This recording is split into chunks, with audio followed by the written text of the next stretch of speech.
प्रदेश में अभी भी हमारे लोग इस काम को जिम्मेदारी से नहीं कर रहे। मैं पूछना चाहता हूं कि भाई अरुण को न्याय क्यों नहीं मिल रहा है? मनीषा बहन के परिवार को जो वादा मुख्यमंत्री ने किया था सरकारी नौकरी का, आवास का, वो पूरा क्यों नहीं हुआ? उसका एकमात्र कारण यह है कि उत्तर प्रदेश की भाजपा सरकार को लगता है, क्योंकि अभी अभी वो दलित सम्मेलन कर रही है और बहुजन समाज पार्टी ने उनको वॉकओवर दे दिया।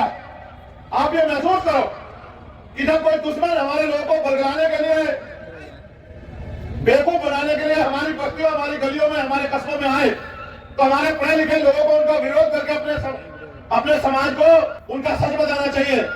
लेकिन जब भारतीय जनता पार्टी ने अभी दलित सम्मेलन बुलाए, एक जवाब बहुजन समाज पार्टी ने नहीं दिया। इसका मतलब उनके नेता ये तय कर चुके कि हम तो कमजोर हो ही रहे हैं। अब ये अगर समाज बाबा साहब अम्बेडकर का मिशन छोड़ के भाजपा की तरफ चला जाए तो हमें तकलीफ नहीं होनी चाहिए। लेकिन आप सोचो कि अगर ये समाज अपनी राजनीतिक हैसियत छोड़ के कहीं गया और पिछले को बन गया तो इनके हिस्से में क्या आएगा? उत्तर प्रदेश में आज बहुजन समाज के लोग इतनी संख्या में हो कि अपनी ताकत अपने बलबूते बना सकते हो। वो अपने नेताओं को बाईपास करके क्या आपकी आवाज उठा सकते हैं? जब वो आपकी आवाज नहीं उठा सकते तो वो आपके अधिकारों की रक्षा कर सकते हैं क्या? 2 अप्रैल 2018 में आगरा के लोगों ने जो संघर्ष किया था, ऐतिहासिक था, वो इतिहास में लिखा गया। उसका कोई जवाब नहीं। आपको सहना भी पड़ा। सहना तब पड़ता है जब आपका नेता हाथ पीछे खींच ले। 2 अप्रैल 2018 को जो आपने संघर्ष किया, जब 12 बजे तक बड़ी भीड़ जुटी, तब तक तो सब लोगों ने कहा हम भी शामिल है, हम भी शामिल है। लेकिन जब विरोधियों ने हमारे लोगों पर गोलियां चलाने का काम किया, लाठियां से पीटने का काम किया, तो जिन नेताओं के भरोसे आप लड़ रहे थे उन्होंने कहा हमारे संतोष से कोई मतलब नहीं। भाजपा को ताकत दे दी कि ये नौजवान जो अपनी जान की बाजी लगा के समाज की लड़ाई लड़ रहे हैं, उनको पीटो। और परिणाम यह हुआ कि हजारों लोग जेल गए और पुलिस ने जेल में पकड़े जाने के बाद इतनी लाठियों से पीटा मेरे भाइयों को, हजारों लोगों को राशुका लगी, तमाम तरह की मुसीबत का सामना करना पड़ा। आप सब लोग बताओ, क्या किसी पार्टी ने आपके हुए अन्याय के खिलाफ आंदोलन किया क्या? आप अपने स्वाभिमान सम्मान की लड़ाई लड़ने, उनकी रक्षा करने खुद आए। आज पूरे देश में पुलिस से पहले भीम आर्मी के नौजवान अन्याय होने पर जाते और पीड़ित परिवार को न्याय दिलाने की लड़ाई लड़ते बिना किसी स्वार्थ के। मैं आपसे वादा करता हूं कि आने वाले 1 साल के अंदर आपने 2 अप्रैल 2018 के मुकदमे वापस करा के दिखाऊंगा। आप मेरी आवाज को याद रखना। चाहे मुझे कुछ भी संघर्ष करना पड़े, चाहे मेरी जिंदगी जेल में क्यों न कट जाए, लेकिन मैं आपको मजबूर नहीं होने दूंगा इस सरकार के आगे। आप चिंता मत करो। लेकिन आप भी सोचो मेरे साथियों, इस लोकतंत्र में जब तक आप अपनी राजनीतिक ताकत नहीं बनाओगे तो आपके साथ ये जुल्म जाति अन्याय अत्याचार होता है। हमारे अकाली दल के प्रदेश अध्यक्ष जी भी यहां बैठे और हमारे भंते जी भी और सीनियर लोग यहां बैठे। मैं ये भी जानता हूं कि आगरा के जो लोग हैं वो सक्षम लोग हैं, वो किसी कमजोर के साथ नहीं खड़े होते। 1992 से पहले पार्टी तो पिछली 84 में बन गई थी, लेकिन 92 से पहले जब वो यहाँ चुनाव लड़ती थी उनको 1000-1200 वोट मिलते थे। जब 92 में अलायंस हुआ तो आपके अंदर हिम्मत जागी और आपने ताकत बनाने का काम किया। मैं आगरा के लोगों का स्वभाव जानता हूं, अलीगढ़ के लोगों का, हाथरस कासगंज के लोगों का। आप कमजोर के साथ नहीं खड़े होते, इसलिए हमने राजस्थान में जाकर ताकत बनाने का काम किया कि आप भी जागो, आप भी मेहनत करो, आप भी लापरवाह मत बनो। किसी भी संगठन की ताकत होती है उससे कार्यकर्ता, नेता नहीं होते। नेता तो कार्यकर्ता अपनी मेहनत से बनता, लेकिन अगर भीड़ अपना काम ना करे, अपनी जिम्मेदारी ना अदा करे तो कामयाबी नहीं मिल सकती। मैं मंच पर भी जो हमारे नेता उनसे भी कहूंगा, अगर सच में कुछ बना के दिखाना है, ताकत अर्जित करनी तो मेहनत करो, शकल दिखाने का काम मत करो। ये बैनर लगाने से ताकत नहीं बढ़ेगी। ये राजधानी आगरा क्या हालात है इसमें आपको सोचना चाहिए। जब तक आप जाके अपनी बात नहीं समझाओगे, जब तक आप जाके अपनी बात लोगों तक नहीं पहुंचाओगे, तब तक लोग आपके साथ नहीं खड़े होंगे। हालात पता क्या है, 2024 के बाद हो सकता है इस देश के संविधान को बदल दिया जाए। ये देश का संविधान है तो आप कुर्सियां हैं, आपके लिए मंच है, आप पे वोट देने का अधिकार है। इस देश का संविधान आया तो आप पे नौकरी व्यापार करने का अवसर मिला आपको।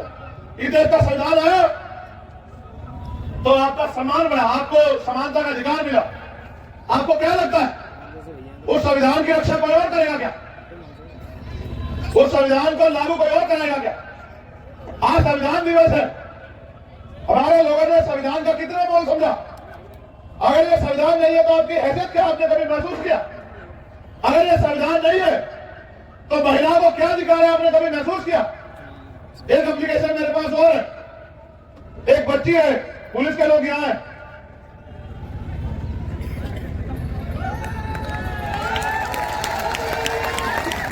ये बच्ची है कामनी प्रजापति, इसकी उम्र 13 साल है और इनके पिता है भगवान दास प्रजापति जी, निवासी लॉयर्स कॉलोनी दयालबाग। पुलिस के लोग यहां हैं, इनकी बच्ची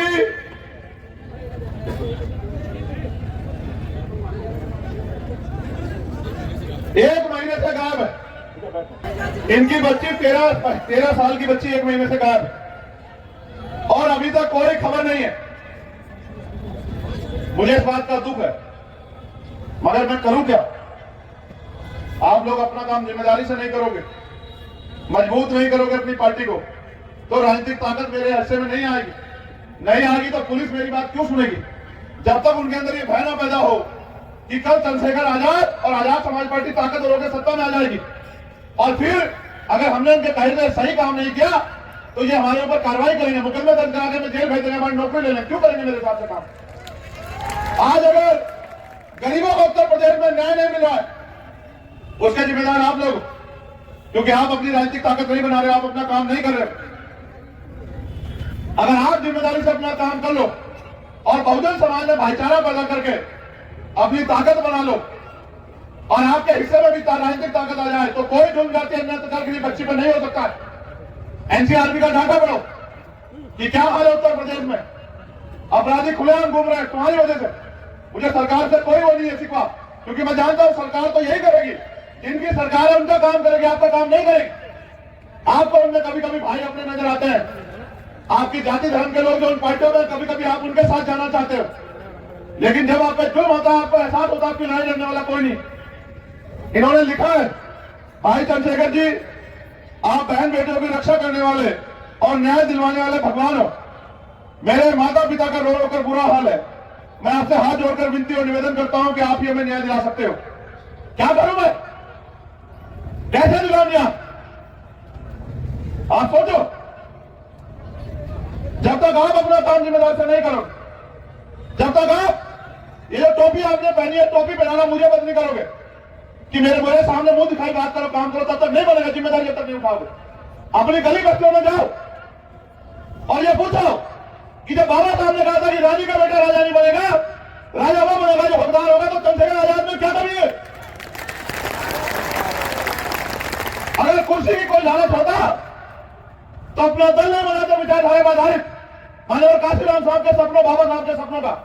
किसी भी पार्टी में मैं और कितौर साहब श्री जी किसी पार्टी में जाते हैं, एमपी एमएलए बन जाते, लेकिन उन दलों से आपको न्याय नहीं दिला पाते, आपकी आवाज नहीं उठा पाते, इसलिए दल बनाया। मैं कह रहा कितनी मेहनत करूंगा जब आप लोग मेहनत नहीं करो। मैं तो धन्यवाद दूंगा चित्तौड़ साहब का, मैं धन्यवाद दूंगा कि वो और उनकी पूरी टीम उत्तर प्रदेश में प्रयास कर रही है। मगर मैं आपसे भी कहूंगा कि आप भी अपने काम को जिम्मेदारी से अदा करें। एक और एप्लीकेशन मेरे पास है, पति गायब है और मुझे लग रहा है 8वें महीने की घटना है, अभी तक कोई कार्रवाई नहीं, कोई जानकारी नहीं मिली। कहां रहती? अलीगढ़, यहां पर कैसे आए? अलीगढ़ से आए। मुझे थोड़ा सा समझ, अपना नंबर लिखवा दो, किराए पर रहता है आप, मुझे थोड़ा सा समझ, ठीक है? आदर्श जी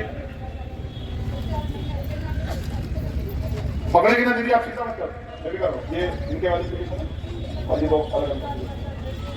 आप बैठ जाओ, चिंता मत करो, बैठ जाओ, बैठ जाओ। रोना पड़ेगा, ऐसे चिल्लाना पड़ेगा, क्योंकि आप अपनी बारी का इंतजार कर रहे हो उत्तर प्रदेश में। कि कब आपके घरों तक आग लगे, आपके घरों तक आंच आए।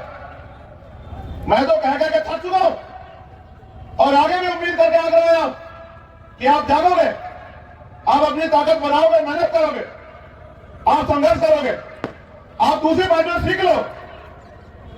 10 साल पहले बनी आम आदमी पार्टी राष्ट्रीय पार्टी बन गई, 10 साल पहले आपकी वोटों में बन गई। आप सीख लो, उनके पास कुछ नहीं है, बेस वोट भी नहीं है। आप देखो कि आप कितने कमजोर बन गए उत्तर प्रदेश में, कि आप अपनी राजनीतिक हैसियत मजबूत नहीं कर पा रहे। मैं तो इस लड़ाई को लड़ रहा आप सबके सहयोग से। मुझे ये भी नहीं पता कि कहां से कौन सी गोली इस बार मेरे सीने के पास जाएगी, नहीं पता है मुझे। और यहां जो लोग खड़े हैं उत्तर प्रदेश में, तो कोई हत्या ऐसे हुई मीडिया के रूप में चले आए और गोली मार के हत्या करके चले गए। और ये पता होने के बावजूद हमारे पुलिस के साथी वहां बैठ के देखो कुर्सी पर आराम से बैठे।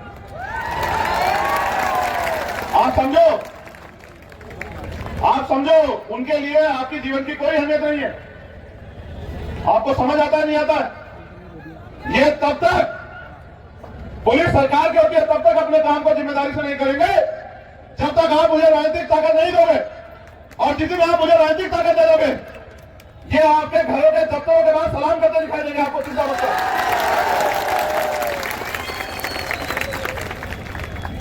अगर यहां पर घटना घट जाए इनको कोई मतलब नहीं है। इनको ये नहीं पता कि जो तनख्वाह इनको मिली वो हमारे टैक्स की है, ये जो इतने लोग बैठे उनके टैक्स की है। बदौलत में आपके क्षेत्रों में बड़े बड़े रोजगार के अवसर पैदा करके गरीब लोगों के पैरों पर खड़ा कर सकूं, बहन बेटियों को सुरक्षा का माहौल दे सकूं, तो आपको उत्तर प्रदेश में इस काम को शुरू करना पड़ेगा और रोज करना पड़ेगा। हर दिन 2-4 घंटे मेहनत करनी पड़ेगी अपनी राजनीतिक पार्टी को ताकत देने के लिए। इस बार आप आगरा पे संकल्प ले लो कि उत्तर प्रदेश से भी आपको हर हाथ में अपने लोगों को लोकसभा और विधानसभा भेजना ही भेजना है। उसके लिए आप जो संगठन के लोग हैं